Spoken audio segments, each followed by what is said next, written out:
그러면 금지 명령이 무조건 다 나오느냐? 이 부분도 좀 궁금해 하실 것 같은데, 사실 서울회생법원은 그냥 무조건 나온다 라고 보셔도 거의 무방할 수준이에요. 다만 전국 법원을 기준으로 말씀을 드리면 일부 법원들은 기각 비율이 높은 경우들이 있어요.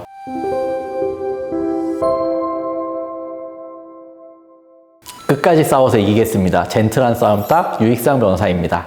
오늘은 개인회생 진행하시면 많은 분들께서 묻는 질문 아마 거의 1순위일 것 같아요. 도대체 금지명령 언제 나오냐? 많은 채무자분들께서 이제 독촉 추심에 좀 오래 시달렸던 분들은 금지명령만 나와도 정말 살 것 같다, 이렇게 말씀해 주시는 분들 많거든요. 금지명령에 대한 모든 것 한번 말씀드려 보겠습니다. 금지명령이란 쉽게 설명을 하면 금지하는 거잖아요. 뭘 금지하는 거냐? 독촉 추심하지 말라는 거예요. 그 다음에 채무자 재산에 압류하거나 뭐 기타 강제집행 절차 진행하지 말라는 겁니다. 금지명령이 존재하는 이유는 뭐냐면, 개인회생 신청서를 접수를 한다고 하더라도 개시결정까지는 상당 기간이 걸릴 수밖에 없어요. 뭐 짧게는 2-3개월, 길게는 뭐 1년까지도 걸리는데, 원칙적으로는 개시결정이 나면 개시결정의 효과로 독촉 추심이 중단이 되는데, 그 전까지는 독촉 추심 중단이 안 된단 말이에요.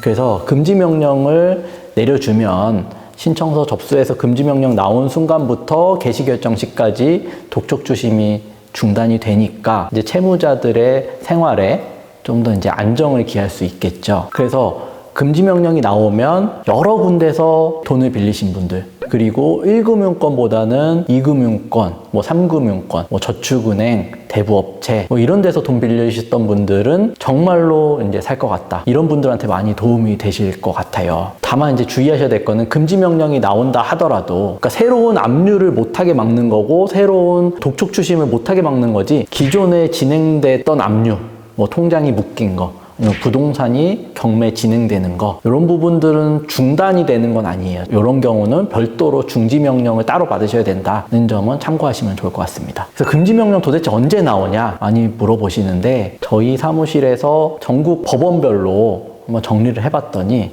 일반적으로는 3일에서 5일 정도면은 대부분 금지명령 나오는 걸로 파악은 돼요. 금지명령 기각되는 경우도 있는데, 인용 기각 여부는 3일에서 5일 정도면 대부분 결정된다.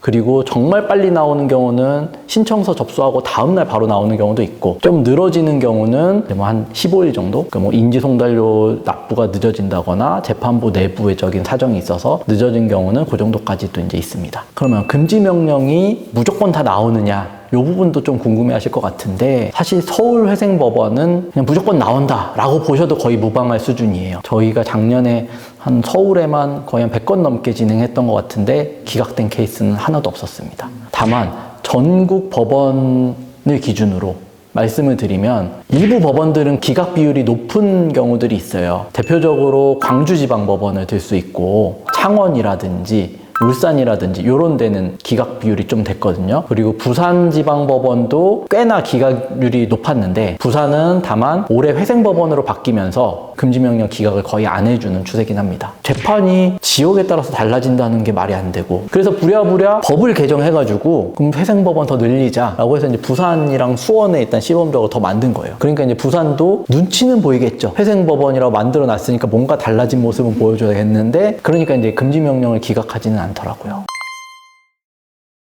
그러니까 뭐 이제 금지명령 기각되는 법원들을 말씀드렸는데, 그런 법원들의 기준을 보면 최근 채무 비율이 높은 경우, 아니면 채무 사용이 불성실한 경우, 그러니까 뭐 주식, 코인, 도박, 사행성 채무, 낭비, 과소비, 이런 것들이 이제 많고 비중이 높으면 이런 경우도 금지명령이 기각되는 경우들이 꽤 있는 것 같고, 과거 회생파산 절차를 진행했던 경험이 있는 경우, 재신청하는 경우에도 이제 기각이 되는 경우들이 있고, 그리고 변제율이 낮은 경우도 또 기각되더라고요. 무조건적인 건 아닙니다. 기각 결정문을 보면 그냥 채무자의 신청은 이유 없음으로 기각한다, 이유거든요. 기각의 이유가. 그러니까 그 이유를 구체적으로 적지 않아도 되게 되어 있어요, 법상으로. 어떤 경우 기각되는 거냐는 저희가 자체적으로 갖고 있는 데이터에 기반해서 그냥 말씀드릴 수밖에 없는 건데, 대부분 경향성을 보면 제가 말씀드린 4가지, 최근 채무 비중이 높은 경우, 채무 사용이 불성실한 경우, 그다음에 과거 회생파산 절차 진행했던 경험이 있는 경우, 변제율이 지나치게 낮은 경우, 이런 경우는 지방은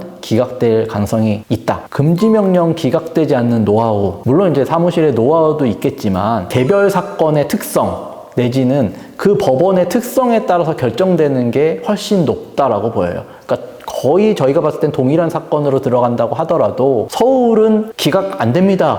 제가 이 정도까지 말씀드릴 수 있잖아요. 그런데 기각이 안 되게 하려고 노력을 해봐도 광주 같은 데는 또 기각되거든요. 근데 더 답답한 건 왜 기각되는지는 사실 이유는 없어요. 단지 추정에 불과할 뿐인 거고. 그래서 개별 사건의 특성이 훨씬 중요하다. 그리고 지역별 특성이 중요하다. 그래서 일부 법원에서만 유독 기각률이 높으니까 이거는 뭐 이제 저 개인적으로는 좀 너무 안타까운 일인 것 같은데 제도적으로 개선이 되기 전까지는 일정 부분은 어쩔 수 없는 측면도 있다고 보거든요. 다만 이제 오해하시는 게 금지명령이 기각됐다고 해서 내 개인회생 사건 자체가 기각될 가능성이 있다거나 안 풀릴 가능성이 있는 건 아니거든요. 기각되더라도 개시결정은 대부분은 다 잘 나와요. 그래서 이제 개시결정 나면 어차피 그때부터는 독촉추심도 당연히 중단되고 하니까 그 기간 동안 독촉추심 일부 받는다 하더라도 변호사 사무실하고 잘 조율하셔가지고 서류 준비라든지 자료 준비 충실히 하셔서 신속하게 개시결정 받을 수 있도록 준비하시고 대비하시는 게 최선의 이제 대비책이라고 생각은 듭니다.